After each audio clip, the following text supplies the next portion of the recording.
আসসালামু আলাইকুম। আজকে আমরা জুমলায়ে ইনশাইয়ার প্রথম তারকিবটি করব। বাক্যটিতে দেয়া আছে ইদরিব জাইদান। এই বাক্যটি তারকিব করার পূর্বে আমরা কিছু জিনিস আলোচনা করব। আমরা জানি যদি কোনো শব্দ মাজি এবং মুজারে দিয়ে শুরু হয় তাহলে এটা হয় জুমলায়ে ফেলিয়া, আর যদি কোনো বাক্য এসিম দিয়ে শুরু হয় তাহলে এটা হয় জুমলায়ে ইসমিয়া। এখন আমর এবং নাহি, তামান্নি, তারাজি, উকুদ, নিদা, আদ, কসম, তাআজ্জুব, আফআলুল মাদি ওয়া জাম এবং আফআলুল মুকারাব দিয়ে যদি শুরু হয় তাহলে এটা হয় জুমলায়ে ইনশাইয়া।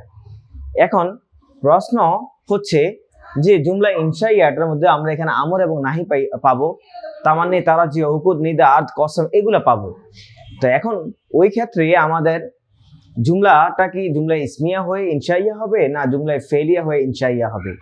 যদি আমার বাক্যটি এসিম দিয়ে শুরু হয়ে ইনশাইয়া হয় তাহলে এটা হবে জুমলায়ে ইসমিয়া ইনশাইয়া, আর যদি এটা ফেল দিয়ে শুরু হওয়ার পরে ইনশাইয়া হয় তাহলে হবে জুমলায়ে ফেলিয়া ইনশাইয়া। জুমলায়ে ইনশাইয়া বলতে আমরা স্বাভাবিকভাবে কোনো স্পেসিফিকলি ইনশাইয়া বলতে পারবো না।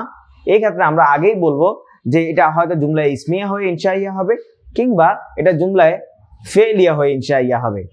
এখন ইদরিব দেওয়া আছে, আমরা জানি ইদরিব হচ্ছে ফেলুল আমরের সিগা। আমরা জানি আমর, নাহি, তামান্নি, তারাজি, উকুদ, নিদা, আদ, কসম, তাআজ্জুব, আফআলুল মুকারাব এবং আফআলুল মাদি ওয়া জাম এগুলা চাই জুমলায়ে ইসমিয়া হোক কিংবা ফেলিয়া হোক এগুলা কি হয় সর্বদা জুমলায়ে ইনশাইয়া হয়।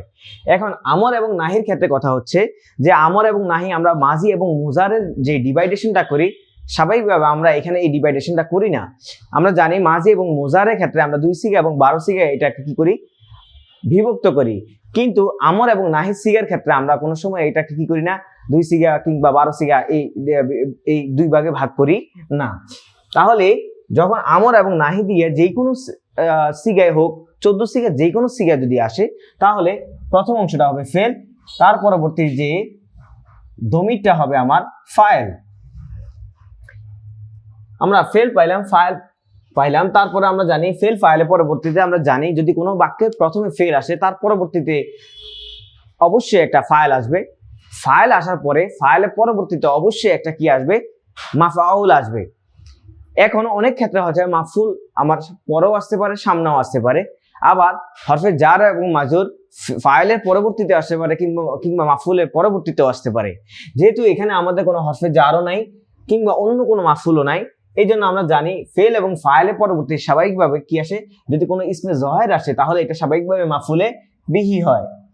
আর এছাড়া যদি স্থান বোঝায় কিংবা সময় বোঝায় তাহলে এটা হবে মাফউলে ফিহি। আর যদি যেই বাক্যটি দিয়ে শুরু হয়েছে, যে ফেলটি দিয়ে শুরু হয়েছে, এই ফেলটা যদি আবার এই ফেলের মাজদারটা যদি পিছনে আসে তাহলে এটা হবে মুতলাক। এছাড়া যদি মাফউলে মাহু ওয়াও দিয়ে যদি আসে তাহলে এটা মাফউলে মাহু হবে। এখন স্বাভাবিকভাবে যেহেতু আমাদের ফেল আসছে তার পরবর্তীতে ফাইল আসছে, এর পরবর্তীতে আমরা কি আসছে মাফউলে বিহি আসছে। এখন আমরা স্বাভাবিকভাবে জানি যে আমাদের যে জুমলা ফেল দিয়ে শুরু হয় তাকে বলা হয় জুমলায়ে ফেলিয়া, আর যে জুমলা এসিম দিয়ে শুরু হয় তাকে ইসমিয়া। যে ফেল আমর, নাহি, তামান্নি, তারাজি, উকুদ, নিদা, আদ, কসম, তাআজ্জুব দিয়ে শুরু হয় তাকে বলা হয় জুমলায়ে ইনশাইয়া।